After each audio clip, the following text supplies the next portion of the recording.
इतनी खुशी मुझे आज तक। 10 विकेटों से जीत। जी हाँ, भारतीय टीम हमारी आज 10 विकेटों से हारी नहीं है, हम जीते हैं। वाह भाई, ये तो वो कभी खुशी कभी गम वाली मूवमेंट है जब जया बच्चन आरती लेकर जो है इमोशनल हुई पड़ी थी शाहरुख खान की एंट्री पर। भाई, इंडियन टीम 10 विकेटों से जीत भी सकती है, वो भी ये करंट इंडियन टीम जिसमें मैंने पिछले ही मैच में रोहित शर्मा के रिफ्लेक्सेस के ऊपर इशू उठाया था। शुभमन गिल की जो है अहमदाबाद के बाहर जहां पर उसकी जो परफॉर्मेंस के ऊपर डाउट रहते हैं। वाह, 10 विकेटों से विक्ट्री यार। भूल जाओ थोड़ी देर के लिए कि नेपाल थी, भूल जाओ कि फील्डिंग का क्या क्या इश्यूज था, भूल जाओ नॉकआउट गेम भले ही नेपाल के अगेंस्ट थी और हमारा प्रेशर इतना था कि पहले 3-4 ओवरों में हम 3-3 कैच ड्रॉप कर कर बैठे थे। भूल जाओ सब कुछ यार, भूल जाओ रोहित शर्मा अर्ली कितना स्ट्रगल कर रहा था, एक मीडियोकर पेस में किस तरह जो है प्ले एंड मिस हो रहा था। बट एट द एंड जो जीता वही सिकंदर। रोहित शर्मा, शुभमन गिल नॉट आउट गए, 10 विकेटों की विक्ट्री। Wow, let's talk. तो इससे पहले टीम इंडिया के इश्यूज, टीम इंडिया की जो हालत नेपाल ने कर कर दिखा दी थी और टीम इंडिया के फील्डर्स जिस प्रेशर में थे, हम उसे डिस्कस करें। पहला डिस्कस करना बनता है भाई, वाह, रोहित शर्मा और शुभमन गिल। रोहित शर्मा हालांकि अर्ली ऑफ हिज इनिंग जो है एक आधे ओवर में बहुत अनसेटल दिखे, प्ले एंड मिस हुए और ये लग रहा था कि अब भाई साहब आउट हुए, अब भाई साहब आउट हुए। बट फिर रोहित शर्मा ने आई थिंक कहा कि भाई मैं रोहित शर्मा हूं और मेरे सामने नेपाल है। हालांकि चैलेंज में ऐसा कहा जा सकता है कि बॉल कुछ बहुत ज्यादा कर नहीं रही थी, या ऐसा कहें कि जो बॉलर्स बॉल डाल रहे थे वो बहुत एक्सपीरियंस्ड नहीं थे। इसके अलावा बॉल की स्विंग हो जाए, बॉल की पेस हो जाए, वो बिल्कुल वही है जिसकी हम प्रैक्टिस करने के आदी हैं और जिसमें आपको रिफ्लेक्सेस से ज्यादा जो है या रिफ्लेक्सेस से साथ साथ जो है बहुत मेहनत नहीं लगती। But runs on the board are runs on the board. 10 विकेटों की विक्ट्री इज 10 विकेटों की विक्ट्री, इसमें कोई दो राय नहीं है। और कम से कम एक झूठी सही बट एक उम्मीद जाग रही है कि भाई ये क्रिकेट टीम, ये भारतीय बीसीसीआई की टीम, ये टीम कहीं ना कहीं बैटिंग में तो इतनी फिसड्डी नहीं है, ऑन अ गिवन डे ये दारोमदार संभाल सकती है अनलेस अनटिल बॉलिंग स्टैंडर्ड्स जो है बिल्कुल अलग हो जाएं। बट कहीं ना कहीं ये वो कॉन्फिडेंस, आप एक चीज और ध्यान रखिए, बड़े बड़े जो प्लेयर्स होते हैं वो केवल एक कॉन्फिडेंस की मारी होते हैं, एक आधी इनिंग ही दूर रहते हैं। अगर वो कॉन्फिडेंस आ जाए तो ये इतने बड़े प्लेयर्स ऑलरेडी हैं और इतने एक्सपीरियंस्ड ऑलरेडी हैं कि इन्हें फर्क नहीं पड़ता कि आगे से कौन आ रहा है। तो इसलिए मेरी तो है फिंगर्स क्रॉस्ड, ये वो एक मूवमेंट आ गई है इनके लिए, ये वो एक मूवमेंट आ गई है जहां ये मानना शुरू कर देंगे कि भाई अब डर को करो साइड पे और भले ही कोई भी हो, we will prove we are the very best in the business. Shubman Gill के पास पॉसिबली वो मोमेंट थी जब वो नर्वस दिख रहा था, रन्स उसके जो है ज्यादा नहीं आ रहे थे, आज वो रन्स लेकर जा रहा है। सिमिलर रोहित शर्मा, और रोहित शर्मा, शुभमन गिल की एक तारीफ जरूर करनी होगी, भले ही नेपाल था सामने बट वो टिक टुक टुक टुक कर कर उनके रन नहीं गए हैं और वो पूरा जो है बैट का फ्लो एक टाइम पर दिखा,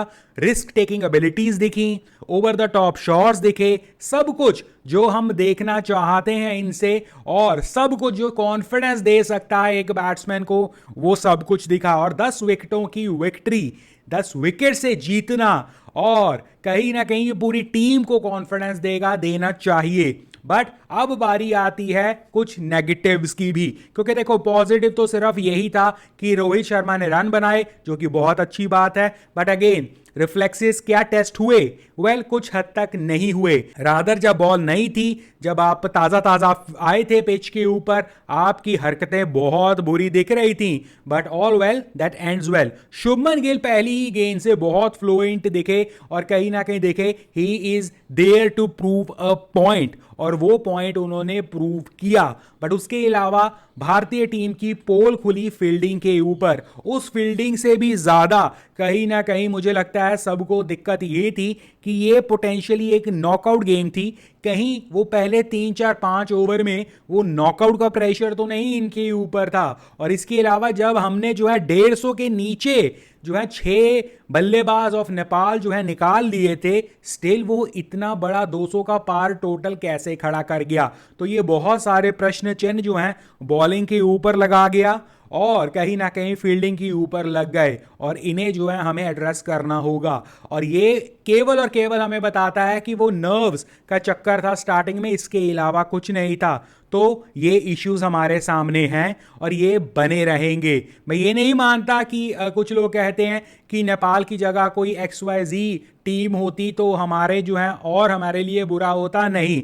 इसके अलावा जो इस टूर्नामेंट में बाकी टीमें हैं ना, इंक्लूडिंग हमारे पड़ोसी, तकरीबन तकरीबन सारे ही पड़ोसी हैं इसमें तो, बट जिनकी आप बॉलिंग की बहुत हाइप बनाते हैं, वो भी जो है उनकी भी पोल खुल जाती अगर रोहित शर्मा और शुभमन गिल इस फॉर्म में, इस माइंडसेट से उनके खिलाफ बैटिंग करते। तो मुझे उसके ऊपर कोई कंसर्न नहीं है। अगेन रोहित शर्मा के रिफ्लेक्सेस वाला कंसर्न मेरे लिए हमेशा रहेगा। बट अगर रोहित शर्मा जो है डिसाइड कर ले कि भाई मैं द हिटमैन हूं और मैं उसी तरह बैटिंग करूंगा, तो जो प्रेशर वो दूसरी टीम के ऊपर डालते हैं वो अनमैचेबल है। बट एनीवेज फील्डिंग के ऊपर वापस चलते हैं। उसके बाद नेपाल की थोड़ी सी तारीफ भी बनती है भाई। नेपाल ये वही टीम है जिन्होंने 4 विकेटें अर्ली, वो भी फट्टा पिचेस ऑफ पाकिस्तान में जो है 4 विकेटें निकाल दी थी। और उसके बाद ऑब्वियसली एक्सपीरियंस की कमी उनके ऊपर, और जो बैट्समैन थे उन्होंने पूरा कैपिटलाइज किया। या शायद हमने ये रियलाइज हमें करना होगा कि अगर नेपाल के बॉलर्स के ऊपर प्रेशर डाला जाए तो वो क्रम्बल होते हैं। मे बी ऐसा ही हुआ है इस गेम में भी, जब रोहित शर्मा और शुभमन गिल जो है प्रेशर लेकर आए। शुभमन गिल ने एक्चुअली प्रेशर डालना शुरू किया पहली बॉल से और उसका एडवांटेज रोहित शर्मा को मिला। तो पॉसिबली अगर ये एक एक्सपीरियंस साइड होती तो शायद वो इतनी आराम से इन्हें निकलने ना देती। बट कॉन्फिडेंस चाहिए था हमें और वो कॉन्फिडेंस हम लेकर जा रहे हैं। बाकी नेपाल की जो है वाकई तारीफ करनी होगी। लास्ट गेम में भी अगेंस्ट पाकिस्तान नेपाल ने दिखाया कि उनके पास वो छोटे छोटे मौकों पर जो है एक्सेल करने का और अपने आप को बिगर देन द ओकेजन को लाने का जो है एक दम है। और सिमिलर आज इंडिया के खिलाफ भी, चाहे उन्होंने बैटिंग की परफॉर्मेंस अप फ्रंट अर्ली और मिडल ओवर्स में इतनी विकेट्स गिरने के बाद भी उसे जो है टोटल एक decent total, looking at the Nepal standards फिलहाल के तौर पर, लुकिंग एट द वो नए हैं इसलिए, तो वो एक डिसेंट जो है चीज दिखाई। और बॉलिंग में आप ये नहीं कह सकते उन्होंने बहुत अच्छा प्रदर्शन दिखाया, बट जो स्टार्टिंग के 3-4 ओवर्स थे स्पेशली टू रोहित शर्मा, वहां पर कुछ अच्छा दिख रहा था।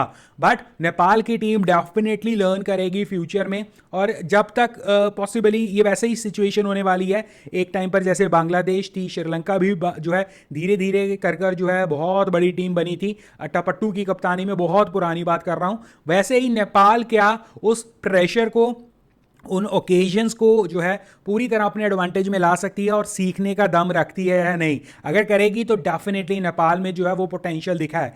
अब हम कोई इतने बड़े महान खिलाड़ी या एक्स क्रिकेटर्स तो है नहीं कि हमारी पारखी नज़र होगी और हम कुछ भी आइडेंटिफाई कर लेंगे, but looking at the standard जो नेपाल सेट कर रहा है, पिछली जो इन्होंने पाकिस्तान के अगेंस्ट खेला, उन्होंने कहीं ना कहीं बॉलिंग में अच्छा प्रदर्शन किया, हालांकि उन्होंने वो छोड़ दिया एडवांटेज, बट हमें दिखाया उन्होंने कि वो बॉलिंग में केपेबल हैं। और बैटिंग में इंडिया के खिलाफ उन्होंने दिखाया कैपेबिलिटी अपनी, वो भी ऐसी पिचेस नहीं जहां बहुत इजी था, बट स्टिल उन्होंने, और स्पेशली बॉलिंग अटैक भी कोई इजी नहीं था। जब आपके शामी और सिराज आ रहे हैं, आपने एक प्लान कर जो है कुलदीप यादव और जडेजा को खेला एंड ऑल दैट, तो ये बहुत अच्छी चीज़ है नेपाल की तरफ से। तो नेपाल को अब सीखना होगा।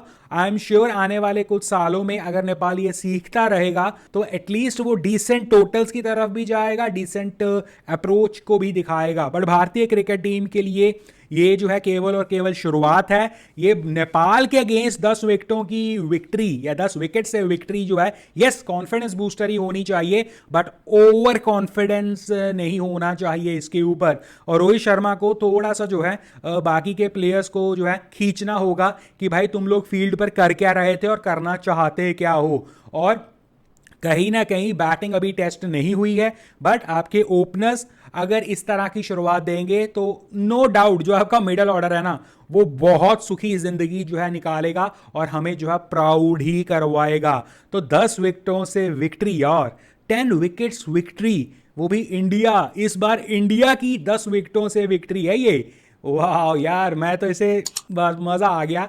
एक चीज़ और डिस्कस करना चाहूँगा, कल तक इंडियन क्रिकेट टीम की बहुत बदनामी हो रही थी जब नेपाल ने इतने रन्स बना दिए and all that, but India ने जो 10 विकेटों से विक्ट्री निकाली है ना अपने लिए, तो वो कहीं ना कहीं ये भी दिखा रहा है कि शायद पिच वाकई इतनी ईजी भी थी और पहले बैटिंग करना और इजी होता इस पे, और शायद इसलिए वो एडवांटेज भी था नेपाल के पास, इसलिए शायद ये रन बन गए। बट हमारी शिकायत टीम इंडिया के लिए बॉलिंग एफर्ट्स को लेकर है। जब एक बार तुमने 150 से नीचे उन्हें 6 विकेटें निकाल ली, तो कैसे दूसरी टीम 200 पार कर सकती है, वो भी नेपाल जैसी टीम जो कि नई टीम है। और नंबर 2, जो स्टार्टिंग में आपके 3-3 कैचेस पहले 3 ओवरों में गिरे, वो भी डॉली कैचेस, इसका मतलब या तो आपका दिमाग वहां पर नहीं था या वाकई आप नेपाल के खिलाफ भी जो है नॉकआउट गेम का प्रेशर लेकर गए थे, जो कि भाई हजम करना मुश्किल है। बट अगर ऐसा है तो बहुत बुरा है। बट खैर, आज वर्ल्ड कप की टीम भी अनाउंस होगी, क्या लगता है क्या होने वाला है। और यार इंडिया की 10 विकेटों से विक्ट्री कैसा लग रहा है, मजा तो बहुत आ रहा होगा। खैर, हम एज ए क्रिकेट फैन यहां पर बातें करते हैं, तो अगर आप भी हैं क्रिकेट फैन तो come join me, subscribe the channel.